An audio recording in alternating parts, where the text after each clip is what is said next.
కార్తీక వన సమారాధన సందర్భంగా రాజమహేంద్రి ఇంటర్నేషనల్ స్కూల్లో కార్తీక వనభోజనాలు ఏర్పాటు చేయడం జరిగింది. సాధారణంగా వనభోజనాలు కార్తీక మాసం అనగానే ఒక కులానికి సంబంధించిన వాళ్ళు, లేకపోతే ఒక ఏదన్నా ఒక సంఘానికి సంబంధించిన వాళ్ళు, లేకపోతే ఒక రాజకీయ పార్టీకి సంబంధించిన వాళ్ళు కార్తీక వనభోజనాలు ఏర్పాటు చేసుకుంటూ ఉంటారు.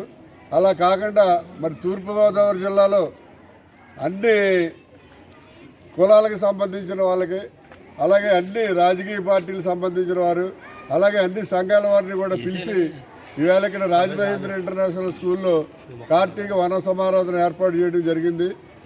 దీనికి అన్ని రాజకీయ పార్టీల నుండి, అలాగే అన్ని చాలా కుల సంఘాల నుంచి అందరూ కూడా రావడం జరిగింది.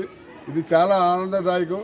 ముఖ్యంగా ఈ కార్తీక వన సమారాధన ప్రారంభించడానికి కారణం ఏంటంటే, మా దగ్గర స్కూల్స్లో కానివ్వండి, కాలేజీలో కానివ్వండి, మా ఫైనాన్స్లో, కళ్యాణ మండపాలు అన్నింటిలోనూ 220 మంది స్టాఫ్ మా దగ్గర పనిచేస్తున్నారు. మా దగ్గర జీతాలు తీసుకుని వాళ్ళ ఫ్యామిలీస్ తోటి ఒకరోజు హ్యాపీగా స్పెండ్ చేయాలనే ఉద్దేశంతో ఈ కార్తీక వన సమారాధన అనేది స్టార్ట్ చేయడం జరిగింది.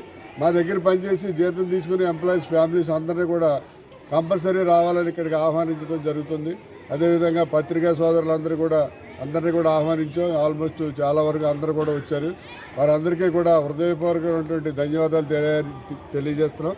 ముఖ్యంగా ఇక్కడ వచ్చిన వాళ్ళందరికీ కూడా హార్స్ రైడింగు, స్కేటింగు, అలాగే కరాటే, అలాగే డ్యాన్స్, బేబీ డ్యాన్స్, ఇవన్నీ కూడా మొత్తం ఆటల పోటీలు, మ్యూజికల్ చైర్స్, స్పూన్ గేమ్స్, ఇలా అన్నీ కూడా ఆడించడం జరిగింది. ముఖ్యంగా పిల్లలు డ్యాన్స్, బేబీ డ్యాన్స్ దాంట్లో బాగా పార్టిసిపేట్ చేశారు. వారందరికీ కూడా ప్రైజులు ఇవ్వడం కూడా జరిగింది. మరి దీనికి వచ్చినటువంటి అందరికీ కూడా హృదయపూర్వకంగా ధన్యవాదాలు తెలియజేస్తున్నాం.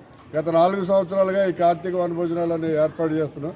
భవిష్యత్తులో కూడా ఏర్పాటు చేస్తామని చెప్పి సందర్భంగా తెలియజేస్తూ ఇక్కడికి వచ్చినటువంటి పాత్రికేయ సోదరులకి, ఇక్కడికి వచ్చినటువంటి అందరికీ కూడా హృదయపూర్వకమైనటువంటి ధన్యవాదాలు తెలియజేస్తున్నాం.